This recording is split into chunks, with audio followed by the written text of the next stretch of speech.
We're going to pick up verse 53. Verse 53. You did a good job. Notice reminding you 14, just remind you get the pumps going, is the great scene of the woman anoints his body. Then this is his final meal, what we call the Lord's Supper. You want to, that's fine. What about his final meal with his disciples, where he, and then of course he demonstrates if you participate with his body and his blood, you are participating in his death. It's a salvific redemptive. I just can't remember the blood that it splattered on the people and it marked them as God's people. He's saying, when you do this, you ingest me, you might say. Then that incredible scene in Gethsemane where Jesus demonstrates what it means to have a will and deny it. He doesn't doubt that God the Father could do it. He says, I know all things are possible with you, but if you will. But it's not ultimately what I want, it's what you want, period. So he's demonstrating what he practices when he preaches, you might say. Of course, then he comes and gets arrested. He's begging as, I used to say this because I've heard it before, but it was false. I don't say it anymore. He begged his friends keep watch. He never calls them friends anymore. These aren't his friends. These are supposed to be the leaders of the disciples. And the guys who seem to be, quite frankly, dim-witted this whole time, probably because Jesus, quite frankly, is probably difficult to grasp and understand within the ancient context. I don't think necessarily Peter is necessarily just an incompetent person, as it is the message and ministry of Jesus just really broke a lot of molds. Nevertheless, they're the ones who just constantly, they're metaphorically and literally asleep this whole gospel. They have eyes but do not see, they ears but do not hear. Remember Jesus says, remember those kind of things? In this sinful, adulterous, sinful generation. So he takes them and says, man, come on, please just watch. And why is that? Because you might want to do well. The spirit is willing, but the flesh is weak. You should be praying for strength not to fight the temptation to deny me. The temptation to not do the right thing. Jesus is off praying to do the right thing.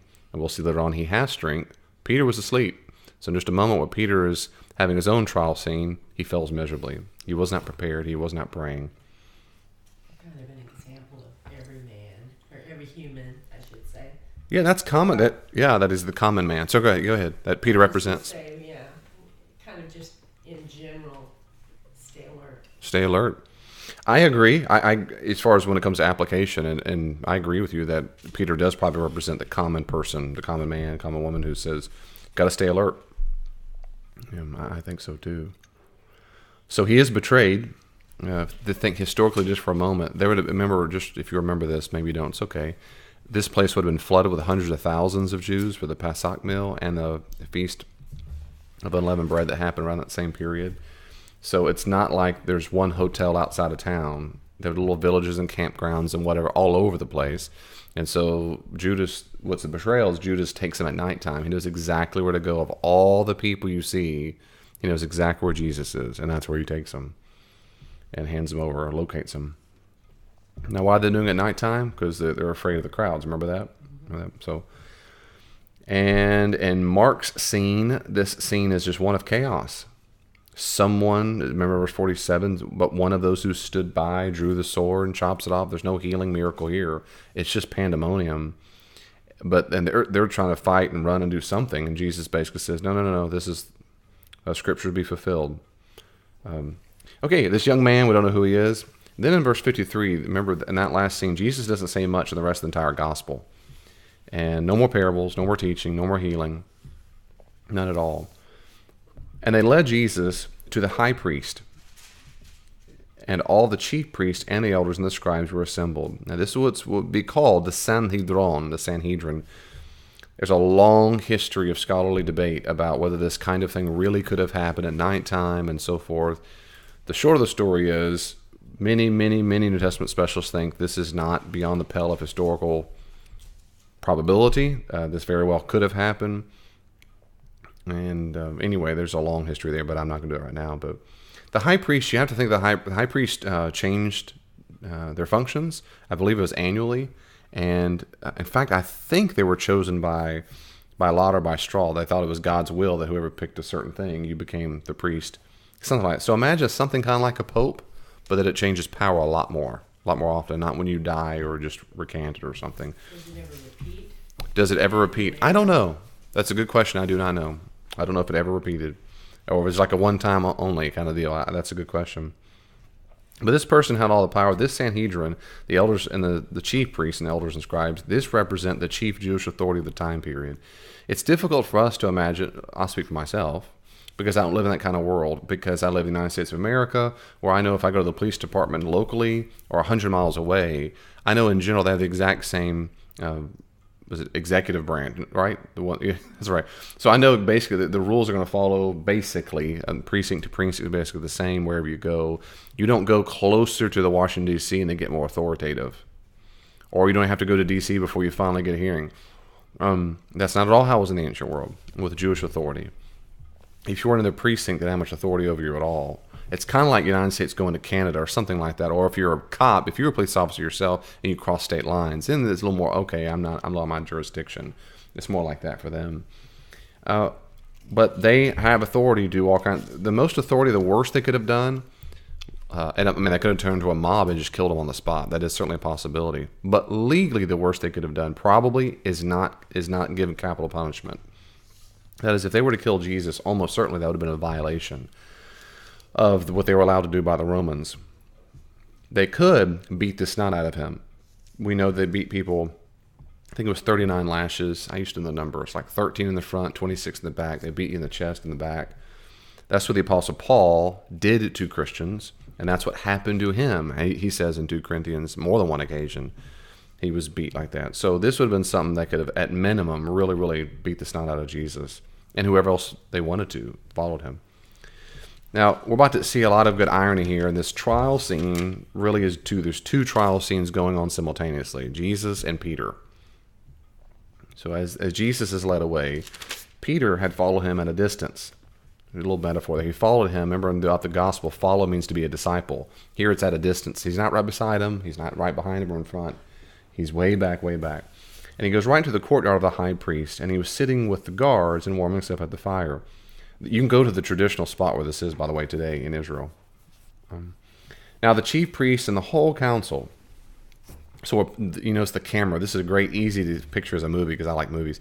You cut scenes. You see Peter out there, what's called a hare skin, doing his hands, and then it cuts to Jesus, and he's in the side. The chief priests, the whole council sought testimony against Jesus to put him to death, but they found none. What that means is, according to Deuteronomy and other places in the law, they need people, more than one witness, to say, we heard something that requires death, according to Levitical code. They're going to find it. I'm not going to record it, so I'm pausing. Verse 56, for many bore false witness against him, and their witness did not agree. And then that's what Mark typically does. He gives a summary, and then he unpacks it. Like the prayer, Jesus prayed that this cup be taken from him, and then Mark explained it, what the prayer was. Here's the same thing. Their witness did not agree, and some stood up and bore false witness against him, saying, we heard him say, I will destroy this temple that is made with hands, and in 3 days I will build another, not made with hands. Yet not even so did their testimony agree. What it means is, you would think almost that when they really get rid of Jesus, they would have stayed outside the trial scene and said, hey, okay, well, I'm going to say he said this, right? You say the same thing. But they didn't. And the scene probably is supposed to be such a hurried, haste-filled kind of trial scene that there's not even a chance to hoot cahoots. They're just throwing out things, their lies about Jesus, but no one else says, I agree. And depending on the charge, in some texts in the Old Testament, particularly when it comes to a murder case, with capital punishment, if either person was considered lying, if you were found out to be lying, then you'd be guilty of capital punishment yourself. So the assumption we should have is that they're taking that Levitical law, the Mosaic law, very seriously, and no one's agreeing, which means they're all just lying, making up nonsense. Now, in the Mark's gospel, he never says, if I will destroy this temple that is made with hands. He never says that. He says in Mark, remember this? Mark 11, he says, there won't be stone left upon another. In Mark 13, I said 11, Mark 13, he didn't say, I will do it. He just said it will occur. But it's kind of true. And in 3 days, I will build another not made with hands. Well, in Mark's gospel, he never said that. But almost certainly, if you go back to the end of Mark chapter 11, no, I was right. Right? At the end of Mark chapter 11. Sorry, I'm going by memory all the time. Let me look real quickly.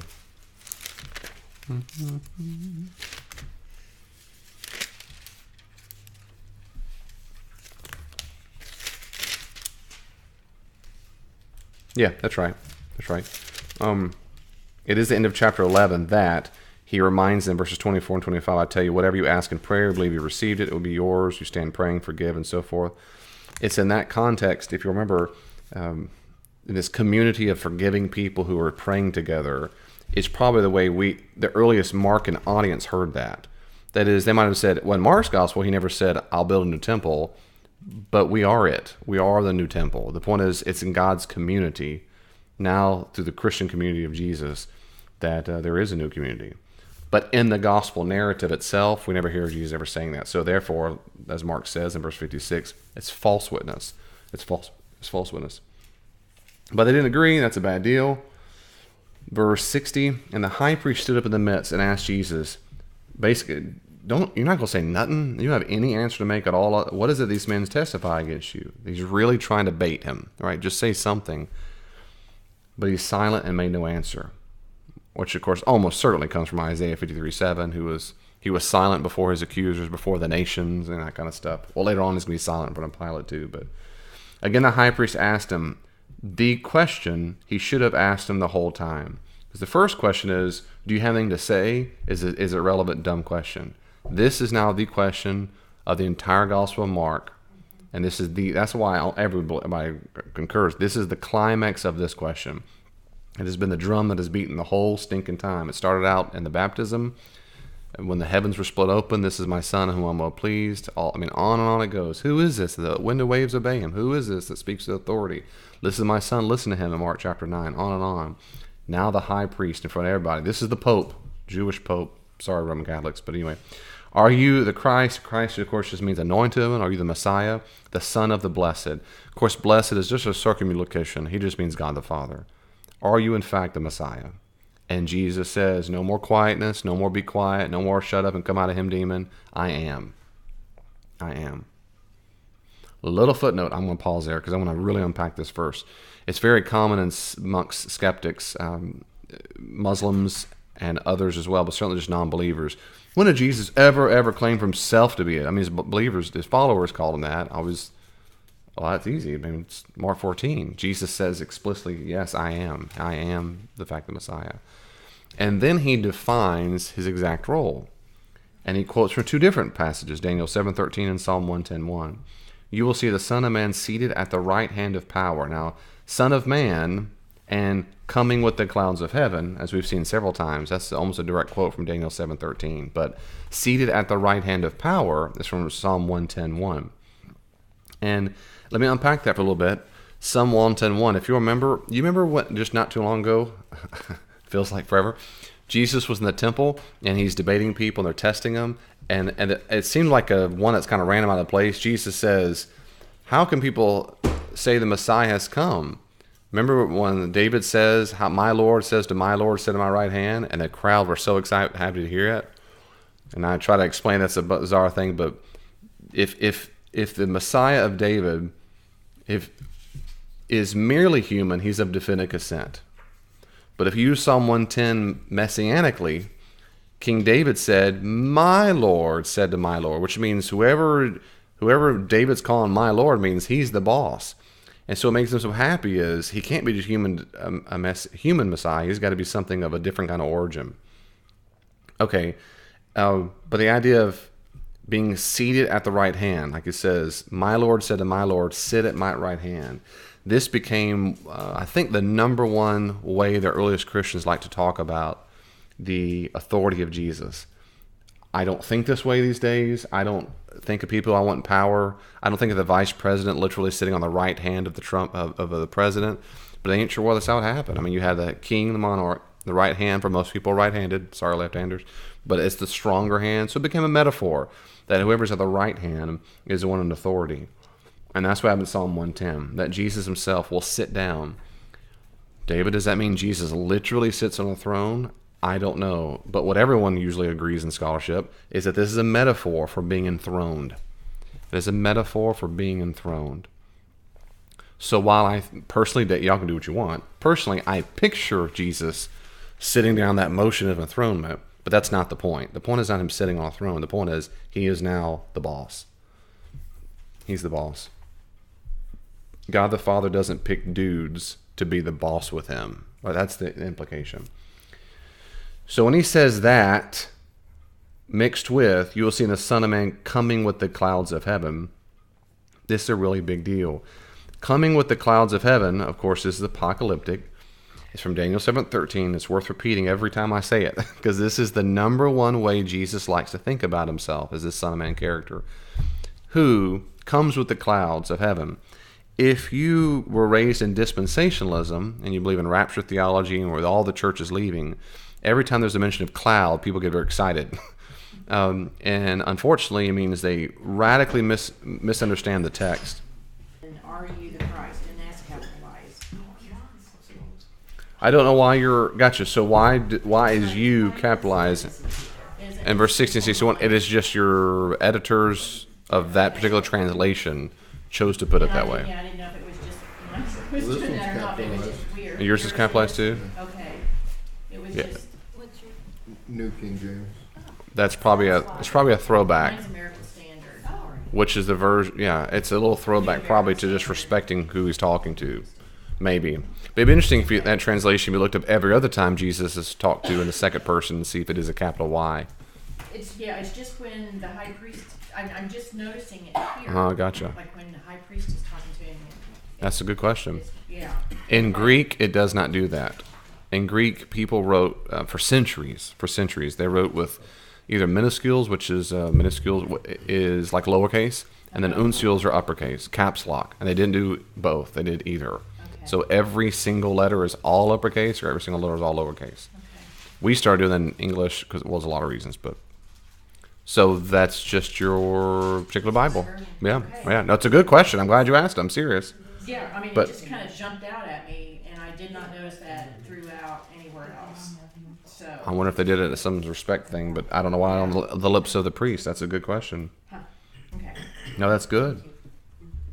So in chapter 14, verse 62, Jesus admits, I am the Messiah.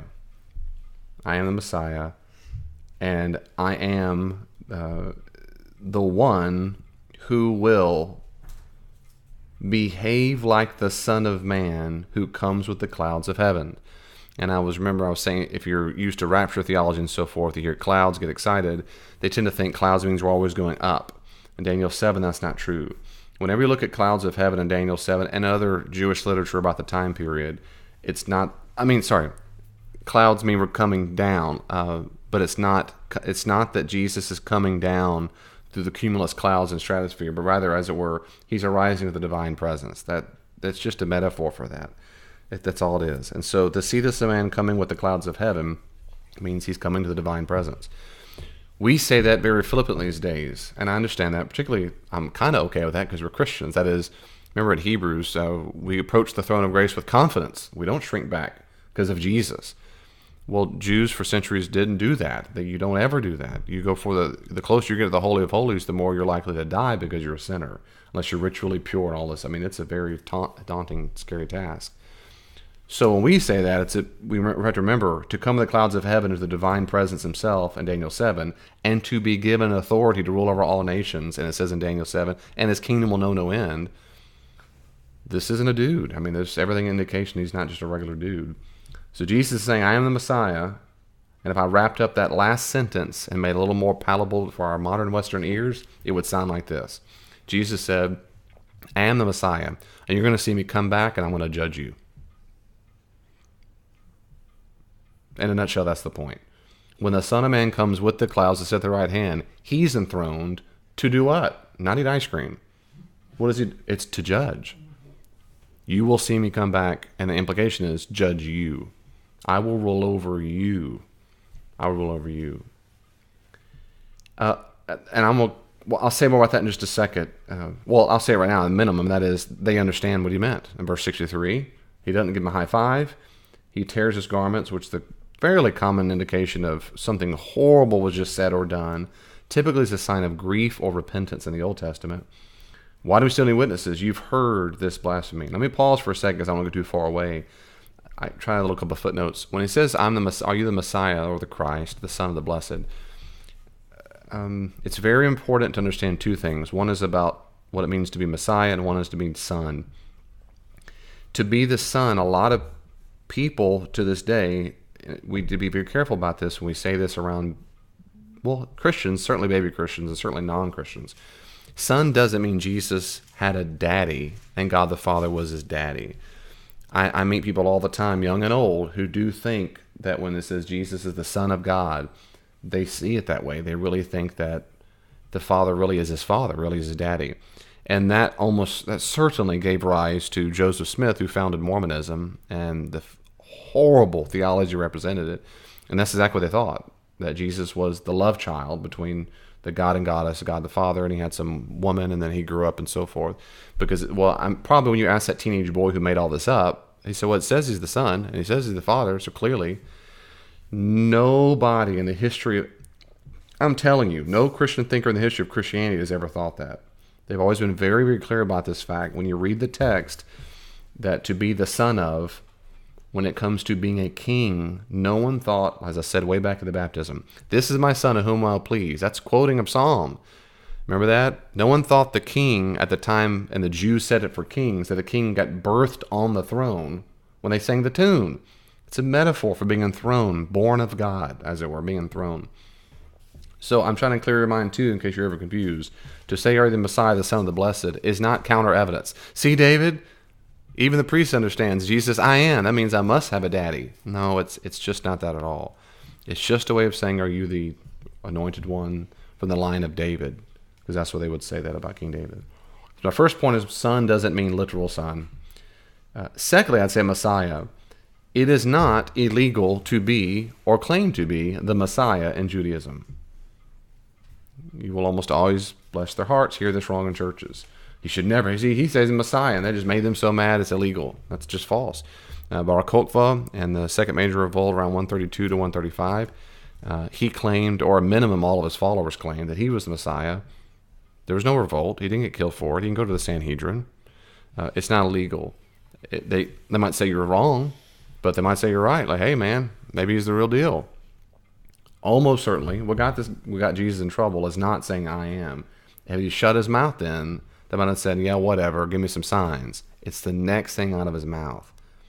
You will see the Son of Man coming on the right hand of power with the clouds. That is, I will be vindicated, and I will come back and judge you. This is not about his second return, his second coming to pick up the rapture people. Does that make sense? Or I'll move on. Because I know before you talked about dispensational stuff for a while. Yep. Okay.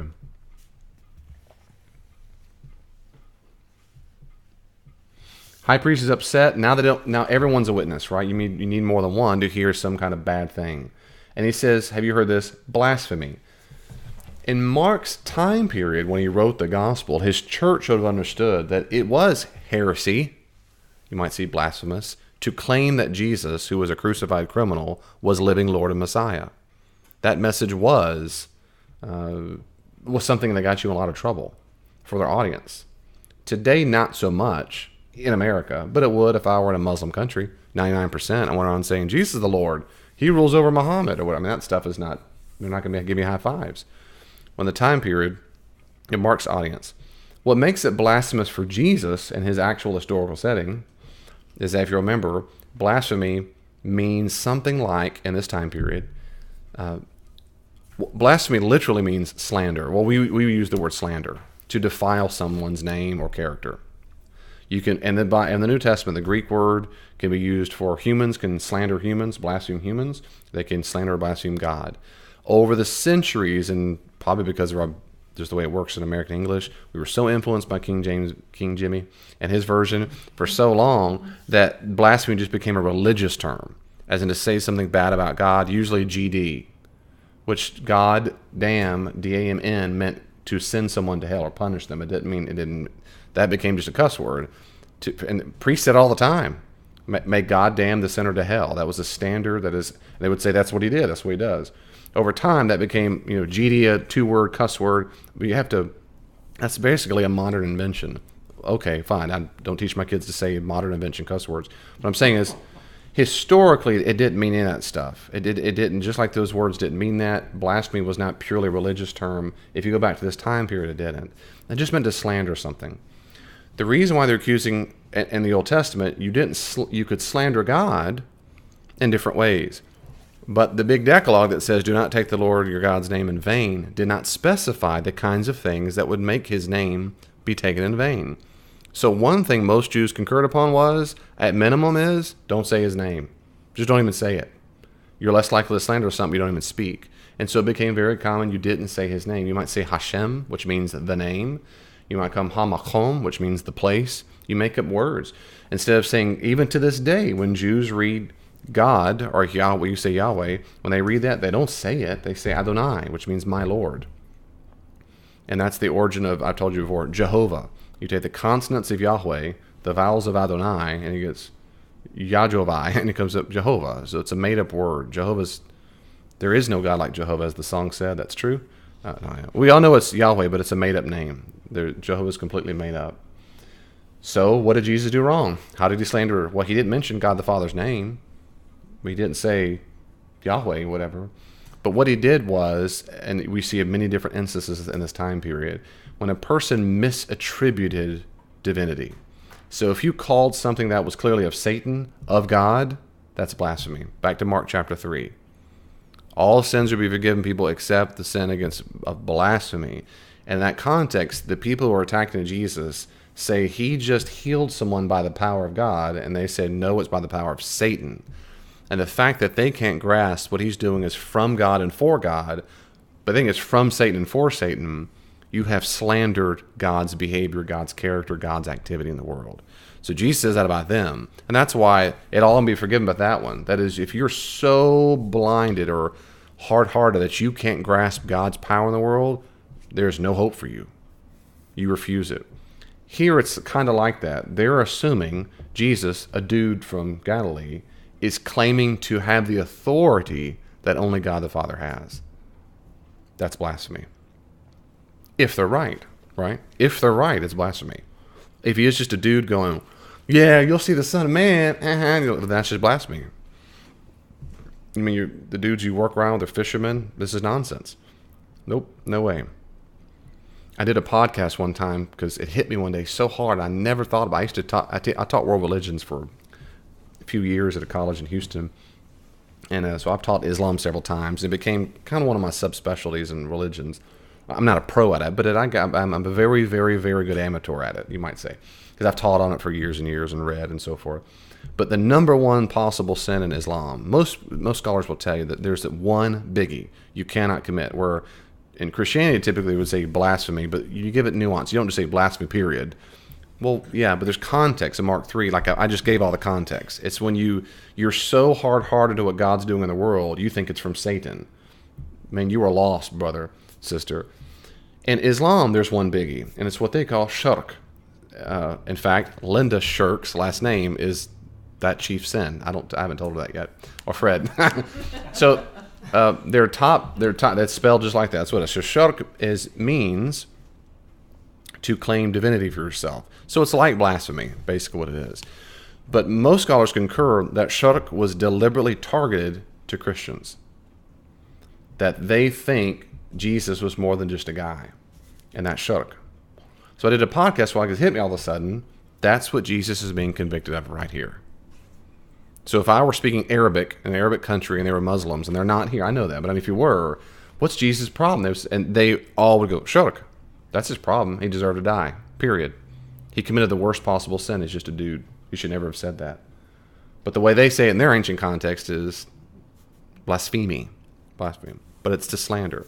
To claim, in this sense, slander God by claiming a kind of a divine identity for yourself when you're just a human. It works the other way too. You could say things God does are just human too, or some. I mean, you can just you flip flop it. Paul, is there any question or comments about any of that? Right. So you're saying it makes sense? It'd been difficult for them to comprehend this at the time period that this guy wasn't just a dude. I completely concur. I remember, I don't know what day it was, but I was pretty young when it dawned on me. No wonder. But just a simple mind experiment, which I don't always do, but when I do, I think in context, if that happened today, and I've said this many times in lessons, if someone walked in today into our churches and go, I'm not just a dude, I'm not just a teacher. I can forgive sins and heal people and whatever. I could show you the signs and go, now, put your faith in me and abandon all of your understanding of what God was doing in the past. Some of you got right, others are dead wrong. But whatever you do, you have to follow me first. I mean, how easy would it be for you to do the same thing? And these are people, generation into grandpappy, everybody. Not like us where we have some people might go to church. But imagine everybody you know goes to synagogue or church all the time. Right? Everyone knows the Bible. We as the audience of Mark's gospel, we of course know things they don't know. We were there at the baptism of waters. We were there in the Mount Transfiguration in Mark 9. We were there. We've seen things. We've heard things, all through the narrative. The chief priest hasn't seen any of that stuff. He's probably only heard rumor and gossip. So here comes this dude pulled off, probably a little bruised up all of a sudden. And he's like, I am, and you'll see me on the scene. Like, what in the world? The only appropriate response is beat him up. We've got to discipline him. No Jew should say this nonsense. This guy is a heretic, and he should be punished. From their perspective, this is completely appropriate. I understand all that. Right? The apostles had a hard time, and how much more so they're going to have a hard time. I agree, brother. I do. Whatever that's worth, I do. Oh, you mean they flipped on them quickly? You mean like the crowd? Yeah. See, I gotcha. See, I guess you can have that view. I don't picture this being from the crowd. I don't. Because it's mainly the high priests. Right. And so maybe you might say Jews who are associated with the high priest and the temple people. The crowd that we typically, the ones that entered in what we call the triumphal entry on the donkey and so forth, right. I think that crowd will appear in just a second. They do turn on Jesus. In my opinion, this group right here is not representative of that crowd yet. Okay. That's my opinion. But they do turn on him. Yeah, the Barabbas crowd, and we'll see why they turn. Then there's a reason why they turn. It's implied, but it's to me a very clear reason why they imply. Here they're turning because of what he said. He's threatening them. And in Mark's gospel, he's threatening them. Yeah, he's threatened to judge them. And in Mark's gospel, we've seen on these, particularly in the Temple Mount scene, that we keep having read, and they were just, I'm paraphrasing, they were ticked off. They found ways to destroy him, but the crowd was there, because he keeps judging them over and over. Think about this. It goes all the way back. Remember that? It goes all the way back to the fig tree in Mark 11. And then the fall of the temple. I mean, on and on it goes. I'm telling you, these people are corrupt. Overturn the money changers. They're like the fig tree. They're fruitless. God's going to deal with them. It gets, so he's not been their big buddy. And the odds are very high. They heard these messages, and even the gospel it says, and they heard it and got ticked off. And so they've been fuming for a long time trying to get rid of this guy. And then now he makes it very explicit. Maybe it doesn't sound explicit to us, but it's explicit when he quotes, the Son of Man will come in the clouds of heaven, right in power. I will be vindicated, and I will judge you. It's coming. I've been saying it, and it's going to happen. Yeah. You've heard his blasphemy. Blasphemy. What is your decision? And they all condemned him as deserving death. I mean, it almost certainly means the council decided that. They took a vote probably on the spot. And some began to spit on him, to cover his face, to strike him, saying to him, prophesy. And the guards received him with blows. That certainly means the Jewish guards. So they deserve death, but what they're not doing right now, of course, is killing him. Again, it's a long debate, but they probably, for one of the scholars I've read, they probably did not have authority to kill him, to capital punishment. But again, it doesn't mean there's not a mob mentality could have broken him easily and killed him. They would have dragged his body out, act like it never happened. Yeah. The Sanhedrin wasn't supposed to be meeting at night either, were they? See, that's a great question. It was the Sanhedrin once supposed to meeting at night. Well, that's why when I started with, and scholarships have been debated for so long, there were several problems, but the chief problem is a lot of what we know about the Sanhedrin comes from much later rabbinic sources. So it is just impossible to know for sure the practices of the Sanhedrin before the fall of the temple. And you're hard-pressed to find too many scholars who go, well, whatever the rabbi said is exactly how it happened. And there's a lot of reasons why they're skeptical. There's a lot of good reasons. Sometimes they're just overly skeptical about everything, and that's true. They really are. I mean, just nonsense. But sometimes you go, no, that's anachronistic, or how do they know what happened 130 years, that kind of. So we're not exact. That's the problem. We're just not real sure. And then you can mine that material that supports or not supports what you believe about this. If you omit certain part, it becomes really complex if you admit it as evidence. So to answer your or respond to your point, they weren't supposed to meet at night. My response is maybe not, maybe not. But I think today, like I said, I think many New Testament scholars would say yes, they were not supposed to. In general, that's true. It's probably true historically that they did not meet at nighttime. But it is absolutely not impossible that they called a special convened meeting because of Passover, Pesach, and because of the Shabbat, Sabbath that's about to happen. Done before Passover. Correct. They want it done before Passover and Sabbath. That's right. That high holy festival. Personally, I find that very likely. I don't know. This doesn't strike me as some crazy. They're not flying down from dragons from the stars. They just called a special convening to do a quick trial scene. There's no way this lasted more than an hour or two. I mean, it went very fast, and then these condemned, and then it's moving on. And Lynching. a lynching. That's, I think, is, in that sense, yeah, it's almost like a legal lynching. Yeah, that is their goal. It was their goal. Meeting and then, well, That's true. Yeah, they knew Judas was going to portray him. Yeah, the word. Yeah, I find that likely. Historically, you might say the gospelers could have traveled. Man, he's going to be brought in tonight. Let's get ready. Get your clothes on. Yeah. It wouldn't be like they're all watching TV, knock on the door, but rather you're right. You're right. Verse 65. Mark, he likes irony, but he loves irony in the last few hours of Jesus' life. He really does. If you remember, not to insult you, remember irony is when the very thing you expect to happen, the opposite happens. Or there's a dual nature of the opposite. So that's different from sarcasm. Someone said ironic. Sarcasm when you're trying to express hostility or anger or sadness or rage implicitly through a comment. But irony is often used for humor. So it's So an irony can be humor, or it can be to some other reason for it. But Mark likes it. And for example, when he says, "Saying to him, prophesy," Jesus did in fact give a little prediction in that sense, if you interpret it that way. And in this context, I think that's okay. He just did in the narrative. What did he give? What was the last little prediction he gave? Do you remember? It was to Peter. That you'll deny me. You'll deny me. So prophesy. And we know our narrative well. We go, he did, and it's coming true. As I'm on the trial for my life, so is Pete. Not by the highest conceivable legal religious leader in the land, but by a little bitty old slave girl. I love girls and love women, but now the answer was, this has been low on the social status poll, and he did prophesy. And they cover his face, they beat him, strike him, spit on him. So now Jesus is just a convicted criminal in their mind. It's over. He's done. As Peter was below in the courtyard, we probably should assume that's at about the same time. One of the maids of the high priest came. See, that's the point. She was just a maid, just a servant. And seeing Peter warming himself, she said, "Hey, you were also with the Nazarene Jesus." And that's interesting. Well, historically, because he just had such a long history of being from preaching in the town of Nazareth, the area. And he denied it, saying, "I neither know or understand what you mean." So he denies it right away, and he went down to the gateway. He tries to get away from her. She sees him and began to say to the bystanders, "This man is one of them." He denied it. After a little while, again, the bystander said to Peter, "You've got to be one. You're a Galilean."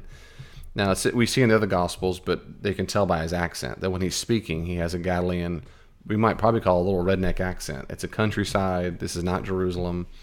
And they can tell why he's speaking. But he began to invoke a curse on himself and to swear, "I do not know this man of whom you speak."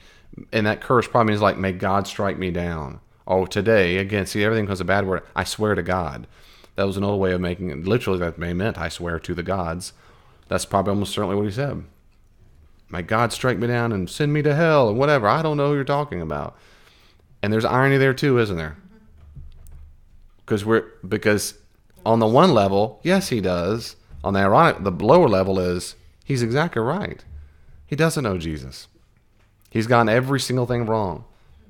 Even when he finally articulated who Jesus was as Messiah in Mark chapter 8, and Jesus says, basically, "Good, high five, Pete. The Son of Man will be handed over, beaten, da-da-da, and raised again." And then Peter says what? No, that's never going to happen. He begins to rebuke Jesus. Peter doesn't know who Jesus is. None of the disciples really know who he is. So the irony is, he's speaking the truth. He thinks he's lying. That's the irony. So 3 times, of course, the prophecy is coming true, which we would expect. But Peter doesn't know him. He has eyes but not see, ears not hear. He's part of the generation, doesn't understand, just doesn't get it. And of course, then the rooster crowed. If you look up all the Gospels together, Matthew, Mark, Luke, and then John, you put all the timing, it gets confusing because there's 2 rooster crows in one and this and that. People have gone through and tried to harmonize all of it. That's fine. I don't care. I don't care about the exact. There's some differences in how many rooster crows and stuff, but go for it. But now Peter remembers what's said, before it crows twice, you'll deny me 3 times, and he broke down and wept. Was there any significance to the rooster crowing? To the rooster crowing? Significance? Not that I know of. I think I've read some people who have posited, but in general, no. In general, most commentators don't make a lot about. Would that just be in 3 days? Oh, that it's 3 times? Yeah, brother, I don't know. But the rooster crows twice, not 3 times. He denies him 3 times before it does it twice. So yeah, does it twice. But I don't know. 3 though, in the ancient world, Greeks, Romans, and Jews, and maybe Egyptians, but I know Greeks, Romans, and Jews like the number 3. Like 7, it demonstrated some degree of fulfillment or closure. So it was common to find things in groups of 3s. We still do that in sentences. If someone gives a list, if I give a list, anybody does that. I was joyful, so excited to see her.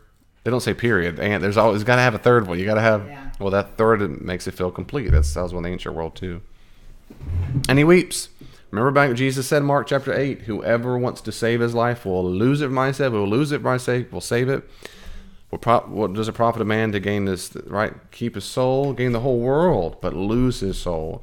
And whoever is ashamed of me in this adulterous sinful generation, of I will be ashamed. Peter here has knocked all of them off. I mean, he's been ashamed of Jesus. He's denied Jesus. Jesus says at the final supper, you will all deny me and flee. No, I won't. No, I won't. Peter says, they might, but I won't. He's lied. He's just completely royally screwed up. He's violated everything Jesus. And what we'd expect, and we really remember this, we'd expect that it's over for Peter. We'd expect that it's over, that he's not forgiven. Jesus will be ashamed of him when he comes back with the glory of his angels, as he said. That's over. Peter's lost it. This is a one chance to shine. He didn't pray when he was praying. He should have been praying. Should have received strength. He didn't get it. He didn't. When they bring you before councils and Sanhedrin and synagogues, don't worry about what you're going to say. Just trust the Holy Spirit. I mean, none of it. Every single thing he's taught about these things, this is a moment he's blown it. But after Jesus comes back, Well, yeah, there. Yeah, come on. Yeah, that's right. But it's important to remember that we would expect it's over. And is there any significance with the asking him 3 times and denying him 3 times? He denied him 3 times, and then when Jesus comes back, he asked Peter 3 times. oh, you're talking about in John 21. Oh, in John's gospel, he comes back and asks him 3 times, "Do you love me? Yeah, feed my sheep. Do you love me? Do you?" Have any significance with the 3 times he denied him? That's a very astute observation. That's really the only thing I've ever heard is that some people say it's 3. Do you love me? Do you love me? Because he denied him 3 times. And here he's Mm-hmm.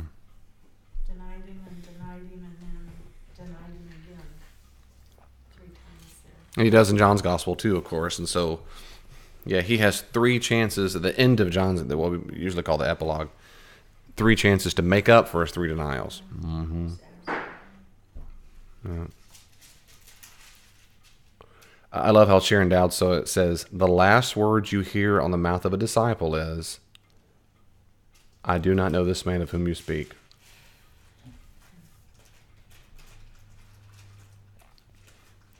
If Jesus were going for a church job as pastor these days, and they looked at his resume, thus far, how do you think you'd do? His church planting skills are horrible. He doesn't know anything about marketing, has no administrative skills. All of his followers abandoned him. They all did exactly what he said he would do. No one obeyed any of his teachings. He's a church of 0. And yes, that's fresh on my mind. I've thought about it many, many times. And it's in my book I'm writing too. It's just true. Now, later on, things will change. With the Holy Spirit, I get it. But in the ministry of Jesus, the bread and butter, And I'm not, man, I'm in the same metaphorical boat. If we think the teaching of Jesus is some lollygagging kind of hippie love, I mean, that sells well on CNN these days. But I'm humbly honest, I don't know what to do with the Gospels themselves. I don't know what to do with it. And back to your point about they wouldn't understand the ancient world, and that's just to piggyback on that once more time. I mean, imagine how difficult that was. Not to mention his own teaching. Man, I can't fathom it. I can't fathom how difficult it must have been to have heard, difficult to comprehend. But even when you see all the stuff, you think, I'm gonna give a little break. But Peter, y'all saw it. You saw the bread and fish multiply. You saw walking on water. You saw there's got to come a point. But I understand fear. Jesus, anyway, he ends his whole earthly ministry, we'll see in a little bit, dying in desperation. Nobody picked up their cross. And he said, if you want to be my disciple. And the gospel narrative, it means Jesus ends the gospel with 0 disciples because no one picked up their cross to follow him. Even Peter's about to deny him, stayed at a distance. Nobody followed him. Had he not been raised from the dead, as most Jews believe, who know anything at all about Jesus, most don't know anything about, they would have said, that's right, David. Because he was not raised from the dead, he was just an abject failure. He tried, he meant well, but he led people astray and was an abject failure. That is the standard view amongst Jews about Jesus. A little more modern, educated, nicer ones will say, no, he was a great moral teacher and so forth. And there were Jews, I've told this in other podcasts, I think in person, Van in particular, I think one time you asked a question. They might concede that he might have been resurrected. Amy Jill Levine, it teaches at Vanderbilt. Gezer Vermette, she was a Jewish scholar at Oxford. Even they might say, yeah, he might have been resurrected. He's still not the Messiah. But most wouldn't go that far. Most would just say, no, he just was a failure. He was a failure.